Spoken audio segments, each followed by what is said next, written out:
This happened around 2011, or at least that's what Wikipedia says, 2011 to 2013.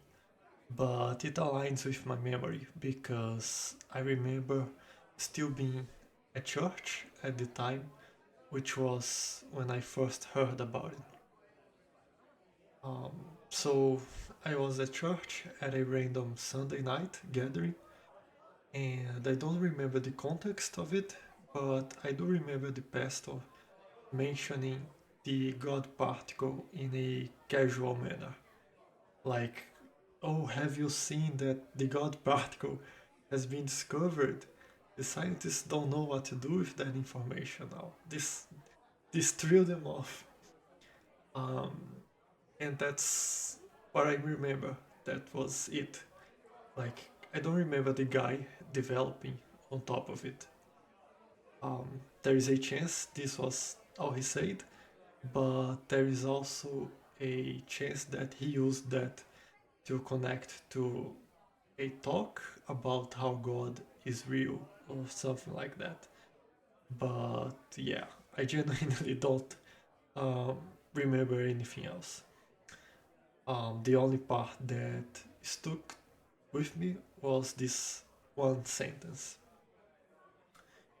Um, Around that time, I was starting to question some aspects of religion, not yet full fedora hat atheist, but also already not entirely committed to the Wizard of Oz tale anymore. So I remember my first reaction was trying to find kind of a middle ground to it. Um, and this one I can remember with clarity. Um, the first thought that came to my mind was maybe there is a technicality in there. Um, like what I was thinking was that something has been discovered, like there was no questioning in this part, but maybe it does not directly lead to the existence of God. Maybe it's something we just don't have an explanation yet. Or maybe it does directly lead to God, but the scientists are not um, speechless, as the pastor said. They weren't thrilled off by this discovery. Maybe they have a plan on what to do next. Like, we discovered this thing that we are having trouble with, but we already have an idea of what the next steps should be. Um, so that was um, what was in my mind, um, and that's what I meant by I was trying to like find the middle ground. Um, the problem was um, I was still a kid at the time, so my curiosity ended there. I heard about it and I just shrugged it off. And then Death Stranding came out, and I completely ignored the game. But then Epic Games gave the game out in one of their free weekly games project, or however you call that. Um, and I completely ignored it once more. It took me quite some time to play that. Like, I guess I only played it about 1 year after I got it for free, something like that. Um, I think it was post pandemic. Um, but yeah, I didn't really I didn't really heard much about Kojima and the reasons for the hype behind this new game of him. So that's mostly why I ignored it for so long. Like what I knew about him was that he made Metal Gear, which I hadn't played yet at the time, and that he enjoyed to put his name in all of his projects. That's everything I knew about Kojima. So yeah, I wasn't very hyped for Death Stranding, so I just ignored it for quite some time. But anyway, I'm talking about that game because um, one of the characters is called Higgs, in reference to one of the guys that discovered the God particle. There is also another reference to the second guy, but it kind of does not really matter right now. Um, and this character Higgs introduces himself as the particle of God, which didn't really spoke to me at the time. The first time I heard the term in the game, I thought I thought it was just a cool sounding title. I didn't know the entire character was a reference to real world events. But on my second playthrough, when I was playing, um, when I was paying more attention to the game, I remembered about this story I just told, how I first heard about the particle of God. And then I finally decided to go after it and try to fully understand what um, what was all the drama surrounding it and why the scientists were going insane with that discovery, as my pastor a couple of years before said. So, based on my understanding of the multiple videos I had to watch, um, there is this plane slash field called the Higgs field, like the magnetic field, which is also another thing I still have to give a deep dive into. But anyway, um, this field has no attributes, no mass, no length, no temperature, except when it does, which is when this field is doing its job. And the job of the Higgs field is to transfer mass between matter, like to attribute mass to matter. Um, one of the best ways I saw to explain all of this was through a party analogy that I'll probably be butchering it. Um, but anyway, picture this: there is a room with a bunch of people, evenly distributed, um, which would be the Higgs field. And of it, outside of this party, there is two people waiting to enter. Some random Joe no one ever heard of, and a very well known celebrity. When the random guy enters the room, no one will even notice him because no one knows him. He's not popular enough to gather attention. But then, when the celebrity enters the room, everyone looks at them because they are well known, they are very popular, and people will start to gather around them. Um,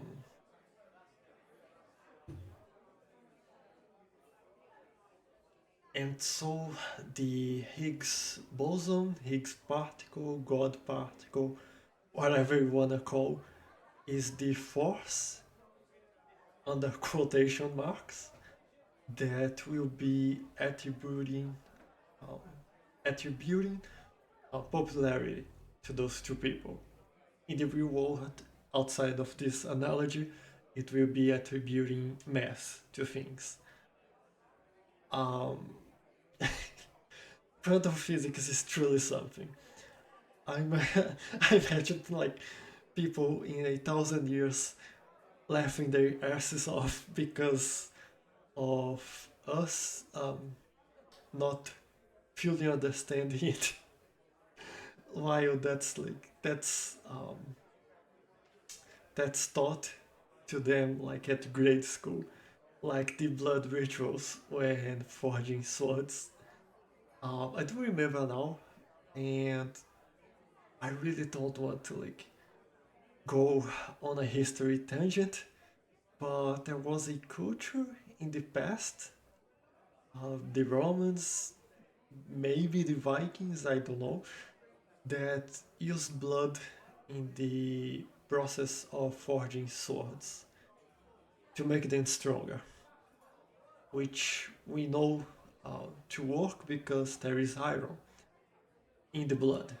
But at the time, it was just a weird ritual um, they came up with because they saw a pattern of it working, just like just like we do with turning the router off and on again to praise the Omnissiah. But going back to the main subject of this video, um, the problem is that this field is very hard to analyze because everything happens too fast. So for a long time, we didn't even have the technology to tackle it down. But now we do, kinda, because it's still not ideal. Again, based on my understanding of the videos I saw. So don't quote me on anything I'm saying in this section of the video. Um, so even with the current equipment, the only indicative of the existence of this field is the Higgs boson, this particle that exists in the Higgs field that is responsible for transferring mass between matter. And this particle only exists in the brief moment where it is doing its job, and then it disappears. It is truly a goddamn particle to analyze. And with that being said, all the drama, all the confusion behind it being the God, like the Christian God particle, seems to have started because of one single book called The Goddamn Particle. And that wasn't even how the book was called. The original intent for it was to call it The Goddamn Particle because of how hard it was to identify said particle. But the problem is that goddamn is too much of a fucking harsh word. So they changed it. They changed it to simply the God particle.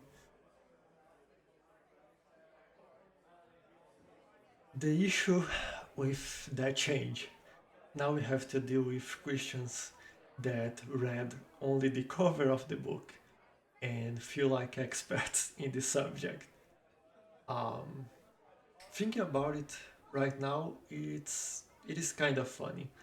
Not really funny, but more like woman funny. You know, when a woman says, "You know what's funny?" and then proceeds to say the most unfunny thing ever said. Um, so it's funny because it kind of highlights modern Christian church's way of thinking, at least the ones I interacted with, mostly new charismatic movement ones, which is highly reliant on emotions slash performances instead of a more traditional, I don't know, let's just sit together and try to understand this text type of approach. And because of that, you don't really need to understand the text or what it means. You just need to like externalize how the text made you feel when you read it. Um, most of the pastors not going through proper selection and training process also don't help their case. Um, I have a couple of problems with the neo charismatic movement, but that's a talk to another video if I ever decided to talk about that subject. Um, but at the time, I recognize it now that the situation was kinda shitty, um, and straight up manipulatory depending on the context. Like, just shitty in situations where the pastors don't have enough instructions to fully understand what they are talking about. Um, they didn't went through the proper selection or training to become a church leader. But it is straight up manipulatory in the case of the pastors having proper instruction, proper knowledge of the Bible, knowing where to go to find information and how to understand the info they gather, but still choosing to ignore all that because they know the people that go to their church have um, don't have that, and will just accept what they hear because, well, he's my pastor. Why would he lie to me? And then we can like extrapolate on that and imagine other scenarios with a higher manipulative um, text. I don't know. That's not the word I wanted. But um, yeah, we can imagine other scenarios that are um, objectively manipulative, like um, picture someone that started to question their beliefs for whatever reason, and they are discussing that with someone else, and this other person just drops something like, "Oh, I don't think it's reasonable to question God at this moment because scientists just discovered the God particle."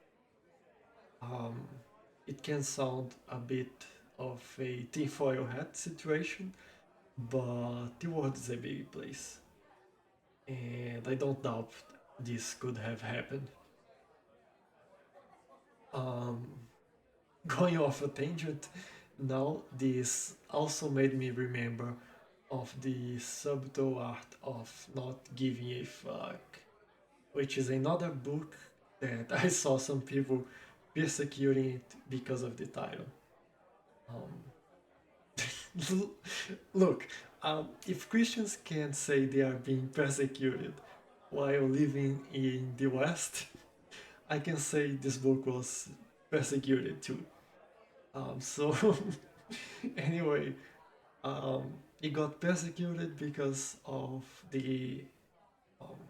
of it having the word fuck in the title, while actually being a good stoicist leaning book about not getting bothered about things that are out of your control. Um, well, at least that's what I remember about the book. It's been quite some time since I read it, and maybe I'm even confusing it with something else entirely different.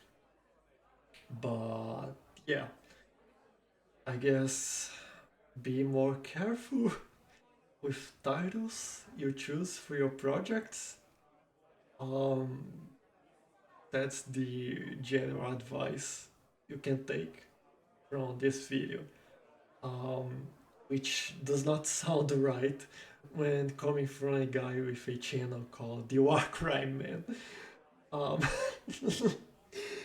but yeah, do as I say, not as I do. Um, but yeah, that was the story of how I first heard about the God particle, and all the confusion people made about it at the time. And I don't know, I just thought it was an interesting story and would be quite nice to like share. But yeah.